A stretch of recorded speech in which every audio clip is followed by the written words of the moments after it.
जिल्हा विशेष सिरीजचे प्रत्येक जिल्ह्याचे फ्री पीडीएफ मिळवण्यासाठी ज्ञानदीप सरळ सेवा हे ॲप्लिकेशन आजच डाउनलोड करा.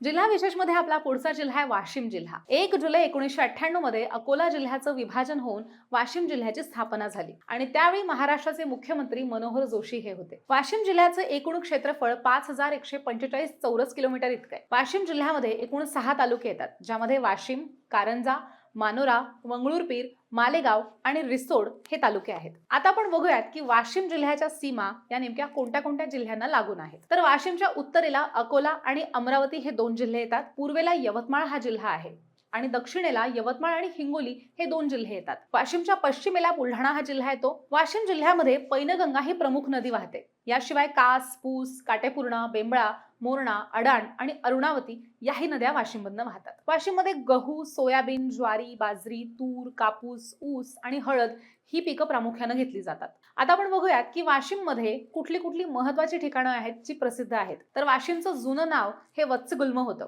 जे वत्स ऋषींवरनं पडलेलं होतं. वाशिममध्ये सोहळे ह्या ठिकाणी काळवीट अभयारण्य आहे. तर अडाण हा प्रकल्प जिल्ह्यामधला सर्वात मोठा प्रकल्प आहे. वाशिममध्ये कापसाचं क्षेत्र हे जास्तीत जास्त पाहायला मिळतं. तर हा जिल्हा विड्याच्या पानाच्या उत्पादनासाठी सुद्धा प्रसिद्ध आहे. कारंजा हे नृसिंह सरस्वतींचं जन्मस्थान याच जिल्ह्यात आहे.